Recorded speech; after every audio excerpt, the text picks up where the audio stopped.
La paracha de la semaine du grand rabbin Jacques Waknin.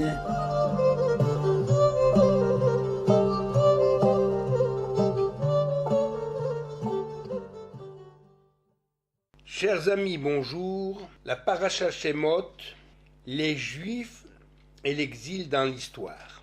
Dans son introduction au commentaire du livre de Shemot, le Ramban, c'est-à-dire Nachmanide, fait remarquer que le livre de Bereshit est entièrement consacré à la naissance du peuple d'Israël, descendant des patriarches, et que le livre de Shemot se préoccupe de la formation de ce peuple à travers l'exil. L'exil est en effet une étape nécessaire à la rédemption d'Israël, symbolisée par la construction du Mishkan, le temple du désert, le lieu de rendez-vous entre l'Israël et son créateur, qui est décrit dans la paracha de Vayakel Pekoudé. Le rabbi de Lubavitch explique cette situation de l'esclavage suivi de la rédemption en insistant sur le principe que chaque élévation est précédée par une chute, celle-ci étant une préparation nécessaire. C'est le service divin, c'est-à-dire la Avodat Hashem, durant la chute qui produit l'élévation.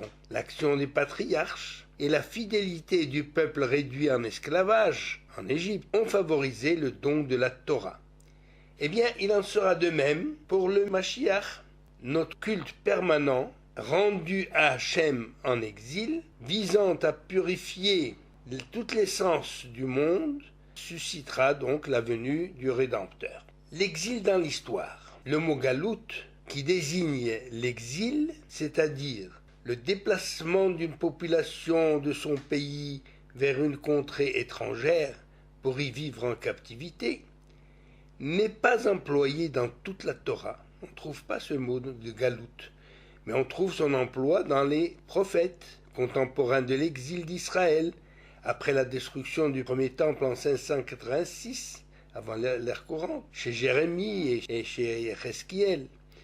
Le verbe gallo, exilé, n'est pas employé dans la Torah, mais l'idée de l'exil apparaît dès la création de l'homme. En effet, après avoir désobéi et mangé du fruit de l'arbre défendu, Adam est chassé du Gan Eden, du paradis terrestre. Les verbes employés sont vaïshlacheu, il l'envoya hors du jardin, ou bien vaïgaresh oto, vaïgaresh et Adam, il chassa l'homme, pour l'empêcher d'avoir accès à l'arbre de la vie. Pour Rav Shimshon Raphaël Hirsch, il ne s'agit sans doute pas d'éloignement spatial du paradis, mais de séparation plus importante d'avec Hachem. L'homme qui n'écoute que ses instincts est placé sous sa propre tutelle et finit par ressentir le vide de la présence divine. En fait, le premier exil est celui de l'humanité tout entière, puisque Adam et Ève symbolisent l'humanité première. Une nouvelle vie est apparue, faite de labeur de l'homme, pour que la terre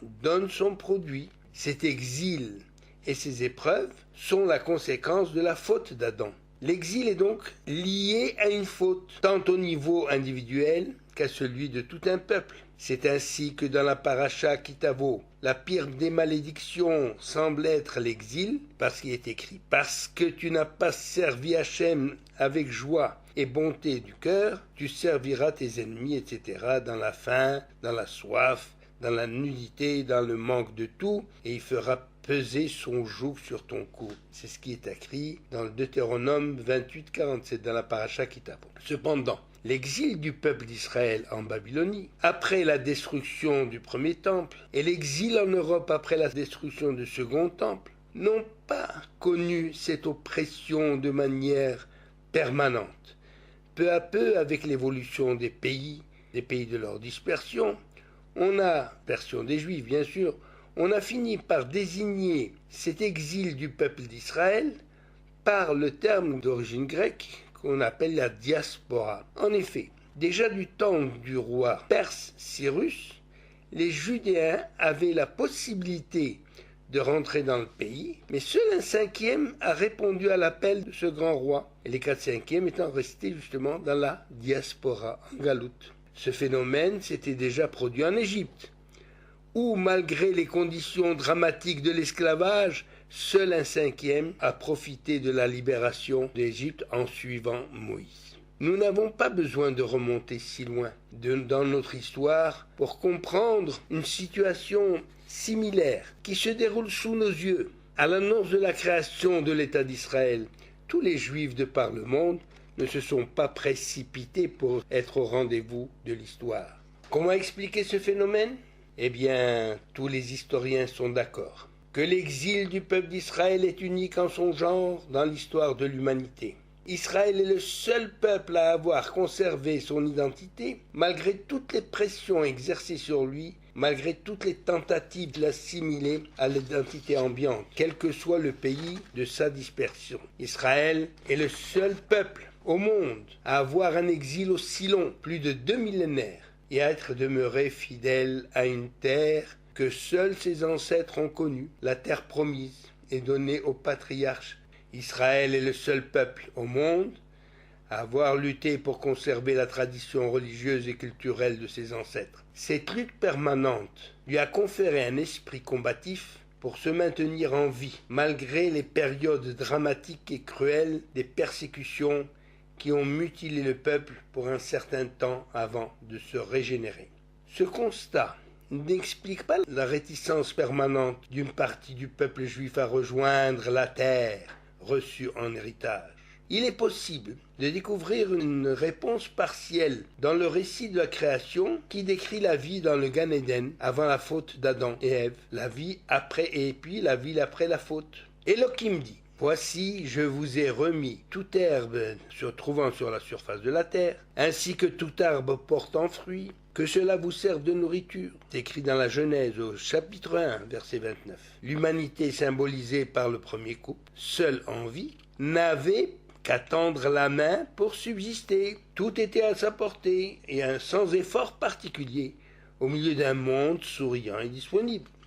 Après la faute, cette humanité est envoyée en exil et se trouve confrontée à une nature hostile qu'il faut vaincre et dominer pour se maintenir en vie.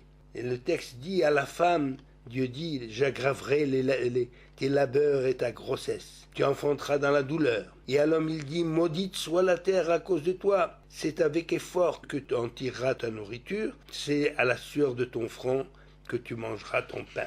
Au chapitre 3, verset 17 de la Genèse. La conséquence de cette situation est que l'homme va réagir et découvrir les moyens de dominer cette nature hostile et pour le moins atténuer ses effets néfastes. L'homme indigène va donc employer l'intelligence dont Dieu l'a doté pour aller d'invention en invention pour plus de facilité de vie et de confort, procédé qui ne s'est jamais arrêté depuis l'expulsion du Gan Eden. Le peuple juif, privé de sa terre, et errant parmi les nations, a mis à profit la sagesse de la Torah, véritable héritage dont il ne s'est jamais départi, pour découvrir les moyens de survie en attendant la rédemption définitive. Au lieu de pleurer et de se replier sur eux-mêmes, les Juifs ont transcendé leur état d'exilés en mettant à profit leur rencontre avec les civilisations étrangères et la science des nations, transformant leur geôle en palace confortable. Grâce à l'étude et de la Torah et à la pratique des mitzvot, dans les conditions souvent difficiles, les Juifs ont bénéficié de la bénédiction divine, au point de se considérer chez eux à l'égal des indigènes. N'a-t-on pas entendu certains hommes en vue proclamer « Je suis d'abord français » de confession juive, et même pas de confession israélite, excusez-moi, de manière objective. La volonté de maintenir vivante la tradition juive a obligé les Juifs à ne jamais dormir sur leur laurier. Constamment sur la brèche, ils n'ont cessé de produire des œuvres culturelles et scientifiques à l'infini, bénéficiant en plus des avancées des civilisations environnantes. Ils n'ont fait que suivre les directives des prophètes afin d'éviter l'aliénation, en s'adaptant à leur nouvelle vie qui leur a été imposée. Il est ainsi écrit dans Jérémie au chapitre 29, 4 « Bâtissez des maisons, mariez vos enfants, plantez des vignes, multipliez-vous là-bas et travaillez à la prospérité du pays. » Et aussi, n'oubliez pas d'implorer Dieu en faveur du pays, en faveur de celui-ci, car sa prospérité est le gage de votre prospérité. Le conseil a été largement suivi, puisque les Juifs n'ont jamais autant produit des maîtres, des philosophes, des savants dans tous les domaines. Et le Talmud de Babylone, œuvre monumentale inégalée pour ne citer que cette production en exil, qui régit encore la vie du peuple juif à ce jour. Certains Juifs, comme Yaakov, Avinu, préfèrent la vie en galoute, préfèrent rester en Misraïm les 17 ans qu'il a vécu en Misraïm, avant de rejoindre leur dernière demeure en Israël. Mais la plupart se suffisent du cri du cœur du poète Yehuda Levi, Libi, Libi, Bemizrach, Vani Besof Marav. Mon cœur est en Orient, et moi je suis au fin fond de l'Occident. Beracha ve'hatzlacha.